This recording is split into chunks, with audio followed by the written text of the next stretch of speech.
Hello, anybody who's watching this. Welcome to a very special video, because this video is recommended to me using the donation link that is down below in the description. Thank you, Tom Vinton, for sending me money and a video link. You are my very first donator, just overall, not even recommendations, just overall. I've been using that link since I started streaming over a year ago, and now over a year in, it's my first donation. So thank you. I appreciate it a lot. But now I have questions about what you've sent. Judging by the voice, I've seen a few seconds of the video. So judging by the voice, it's Internet Historian. Judging by the comments that I've read, it's Internet Historian. So the question is, why does he have secret channel? And how many are there out there? How many secret channels does he have? Because it seems like it's one of them, judged by, again, by the comments. By the way, this is a reaction to a video, well, I guess you see in the title, but it's Harvester 1996 by the channel called STORYMODE, which has, which has only 9,000 subscribers, because it seems like Mr. Internet Historian doesn't advertise this channel a lot. And some comments wonder why, and now so do I. You know what? Let's begin and see what's the video about. I don't know. In the town of Harvest, a young man wakes up suddenly. He's distressed. He doesn't remember anything or recognize his surroundings. He's got the amnesia. He heads out into his house to discover a few things. One, his name's Steve. So that's my name, Steve. Two, it appears to be the year 1958. Come to think of it, this whole place looks totally retro. Three, he has a little brother named Hank who loves to watch cowboys on the telly. Four, he has a mum. I'm your mother. She has an affinity for baking cookies and doesn't believe that Steve has amnesia. I've lost my memory. Do you believe me? You always were a kidder, Steve.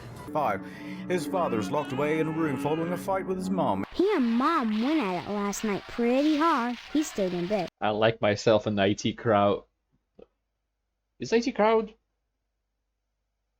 Damn it, I forgot the name of the TV show. Damn it! Okay, but I love the reference. Well, the reference, the use of a moment, whatever. I saw what she did to him.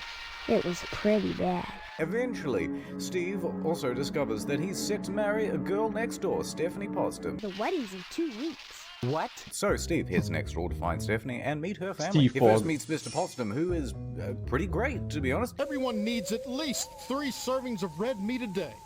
And anyone who says otherwise is a commie. He talks about meat all the time in way too much detail. My meat! Steve then meets Mrs. Potsdam, who looks exactly like his own mom, but with a wig on. You're both standing around baking cookies. Same kind of dress. Same pearls. So bizarre. Steve finally spots Stephanie through a peephole in the bathroom wall. That's not so good. Mr. Potsdam put it there. He's just keeping an eye on her, make sure she's not up to doing drugs. Talking to Stephanie, Steve discovers that she too is suffering from amnesia. I don't remember anything. How many times do I have to say it? The mystery deepens. Stephanie tells Steve that she isn't allowed to leave her bedroom until the wedding. They also discuss the strange town of Harvest and the building at the center of the town called the Lodge. Everything in Harvest seems to revolve around this damned lodge. The Lodge serves as the headquarters for the Order of the Harvest Moon. Some sort of crazy cult thing. Steve decides to join that crazy cult, as it's the only way to escape from the creepy town of Harvest. That's probably the worst thing you could do. Don't do it, Steve. Am I gonna do it? Yes. When am I gonna do it? Don't know. Could be tomorrow. Steve goes there, and he meets the Sergeant-at-Arms. To enter the Lodge, he must be initiated into the Order. Only initiates may enter the hall It's a point-and-click game. of the Harvest Moon. Did you say something? Before being initiated, Steve has to get an application form from Boyle, who works at the town's post office. It turns out that Boyle is secretly being blackmailed by the town's sheriff for burning down the town's newspaper building. He feared that it was running the post office out of business. I don't know why they deliver the mail. It's a newspaper. Different things. In exchange for the application form, Boyle gets Steve to steal the evidence of his crime from the police station. The police station is currently being manned by Deputy Sheriff Loomis, who keeps asking Steve to get him a porno magazine. So Steve gets the creepy old dude his porno mag, and Loomis just can't wait to get busy. Oh, thank you, Steve. Excuse me, kiddo. I gotta go check the jail for... Stop it. Hey, Michael. The voice acting is top notch in the game. 1996 is fucking amazing. Okay. This allows Steve to steal the evidence that he needs. Meanwhile, Loomis is caught rustling his jimmies by the chief. You shouldn't be doing that, he says. Steve is then able to get his application form from Boyle. And with that, the first day of the game concludes with a cutscene of Steve taking off his shirt. He's so hairy. The next day, Steve takes his application form to the lodge. The sergeant at arms tells Steve that if he wants to join, he's gonna have to pull off some epic pranks. Minor pranks, really. The first one is to scratch a car belonging to Mr. Johnson. The car is Mr. Johnson's pride and joy, and if he's caught harming it, Steve would surely be murdered. Heck of an automobile, isn't she? Damn shame I have to sit out here and watch over her all the time. But if I didn't, those stupid kids might scratch her up playing ball. At nightfall, Steve sneaks into the sewers for some reason, instead of just going straight to the car, and up into Mr. Johnson's garage, and he scratches the hell out of it. Having succeeded with this epic prank, he goes home at the end of the day, and once again, takes off his shirt. Steve's next task is to steal a bolt of fabric from the firemen. Harvest Fire Department spends all of their time painting portraits of half-naked men. So what if we're drawing a nude man? Steve heads to the firehouse and talks to one of the male models. Jeez, what are you doing here? Just standing here, waiting to be drawn. He helps Steve find the bolt of fabric. Oh, right. And that's about it. And so that's the end of the third day, but don't worry, he takes off his shirt again. Hell yeah. No! The next day, Steve brings the bolt of fabric to the sergeant at arms. Your next assignment is to break into the tonsorial establishment of Mr. Pastorelli and abscond with his prized barber's pole. Steve once again heads out in the dead of night. He breaks into the barber shop with a fire axe and dismantles the wires that hold down the barber pole. You'll never guess what's going to happen next. He's going to go home, he's going to take off his shirt. Hell yeah. Anyway, next morning, Steve talks to his mum, who's been baking cookies. Pastorelli touched some live wires that the thief left lying around and was electrocuted. Well, that darn foreigner got what he deserved, if you ask me. So Steve goes to see Stephanie, and she says, I want you. Make love to me. So Steve does just that. Uh-oh. You forgot about the peephole in the bathroom. Hey, Vsauce. Michael here. Steve, are you coming back to bed? No, I've got to go to the lodge. So he heads down there, and the sergeant at arms gives him his last epic prank. Your final assignment is to set a fire in DNA's diner. Oh, that's hot. That's hot. Once again, in the dead of night, Steve heads to the DNA diner. He turns on the gas stove and lights a match, burning the place to the ground. Nice job. Anyway, pop quiz time. What happens next? Does he A, take off his shirt? Yes. B, take off his shirt? C, remove his torso attire? Or D, all of the above? Actually, it's E. He takes off his shirt. I see. Curveball question. Steve heads to the burnt husk of the DNA diner to discover that the destruction of the diner has driven the owner to kill herself and her child. Ooh. I've tried so hard to keep on fighting. Did I never treat you right? This diner he left us was all we had. Rachel Robert. To know what I've done wrong. Not Karen and I can't go on. You can write it in a letter. I've got to be stronger than this before. Way to go, Steve. Time to go check up on Stephanie. She has become more depressed. Steve says, "What can I do to comfort you?" And she says the only remedy is some vitamin D. Do it to me. Now. They ignore the peephole once more. You freaking bricks! When will you learn? Steve then tells Stephanie all about the deadly prank challenges in order to join Team 10, and she is terribly upset. That doesn't change the fact that you killed him. This initiation killed him. Oh look, Steve's back at the lodge. He speaks to the Sergeant-at-Arms, and it turns out that all of these tasks weren't in fact an initiation at all. They were just some errands that he needed to run. Got him! And it was all a test to see whether or not he would be worthy. Well, shit. An invitation shall be forthcoming. How I recognize the sign. You will know when you receive the invitation. Why does she look like this guy? And your initiation shall begin. It turns out the sign is finding a disembodied skull and spinal cord on Stephanie's bed. No one can be really sure if the remains belong to Stephanie, but it kind of looks like her. All in all, I'd say this was death by natural causes. Natural causes? Natural causes? You can't live without a spinal cord, son. Conveniently, the invitation to the club is right next to this whole mess. Just smush that over. Steve brings this invitation to the Sergeant-at-Arms, but psych, it's not actually an invitation. The spinal cord is the invitation, of course. So Steve has to break into Stephanie's tomb and inexplicably fight a dog and retrieve the spinal cord and bring it back to the lodge. Finally, Steve can get into the lodge. To get through it, he'll need this ceremonial dagger, which the Sergeant-at-Arms gives to him. Thanks, you're welcome. But where is Stephanie, though? Oh, maybe you'll find your answers on the second floor. We must save Stephanie. First floor. Where's the second? Ah, it's hidden. Alright, so he falls through a trapdoor. It's big, icky, and gross. We're gonna need some paper towels. Steve then has to fight a giant bug and pop a massive eyeball. Decrepit bar time.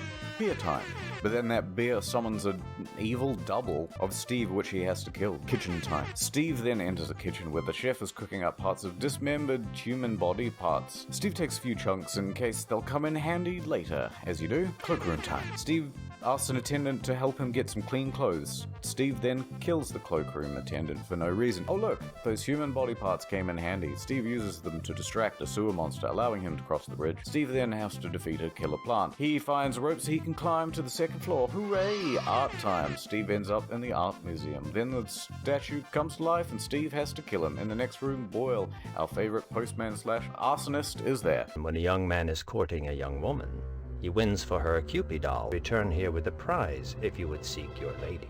Okay. Chess time. Steve fights the chess master and finds a key in his head that's just been blown to pieces like a ripe melon. Clown time. He's kind of cute, and he has the doll. Steve takes the doll back to Boyle, who tells them that Stephanie is actually on the third floor. You fucking... Alright, it's time for the third floor. First up is the Temple of the Mystery of Abstinence. What? You kill a fat man. Next room, a mum is being eaten by her kids. Kill the kids. Next room, no fighting. Oh my god, when does this end? The next temple is the Mystery of the Flesh, and in there is Mr. Potsdam. Oh, that's kind of a twist. Channeling that Steve energy, Mr. Potsdam takes off his shirt and starts attacking Steve. He is killed. Next, the Temple of Lust, where Steve gets propositioned by some sex workers. Steve does the polite thing and declines by killing one of them, and oh god, it just goes on and on and on and on and on. Eventually, Steve makes it to the inner sanctum. Welcome to the inner sanctum, big guy. Where he meets with the Grand Muckety Muck, the head of the Harvest Order. He almost immediately attacks Steve, so Steve must kill him. What the fuck is up, Kyle? Face to face one last time with the Sergeant-at-Arms. Check out this reveal.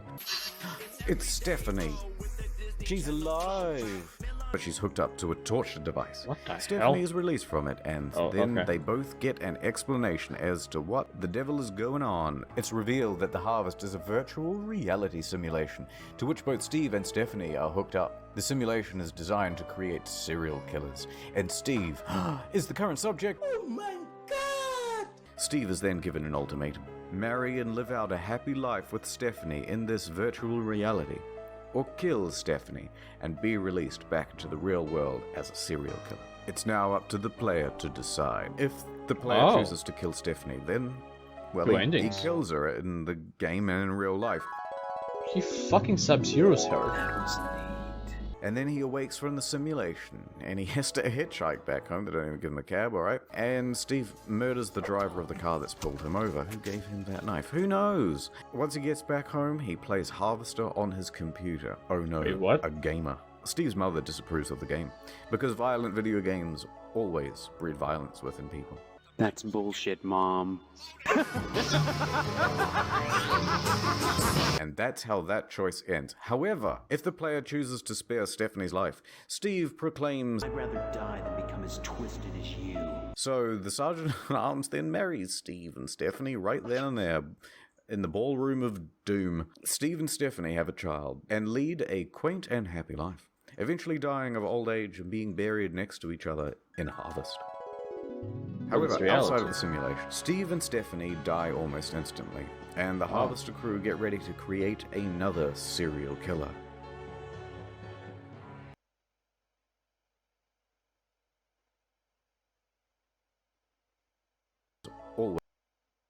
So I think he plays Harvester is a joke. I legitimately thought that it's real. Anyway, what the hell was that? Remind me of Fallout all the way through with the like broken buildings in the background and the weird cult thing going on. But what? Huh? Harvester. 1996. Okay. It's a year younger than me. So there's that. Fuck.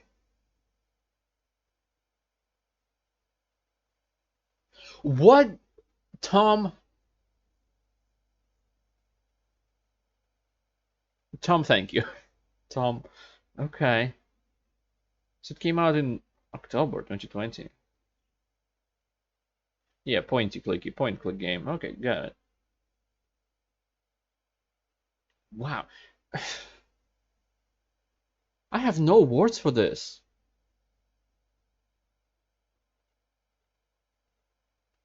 And also, what is it on? 1996 with the real videos. It's not Sega CD, is it? Or maybe PC. I guess point click would be better for PC, but nobody knew how to make games in 1996. That's not true. Anyway, I have nothing.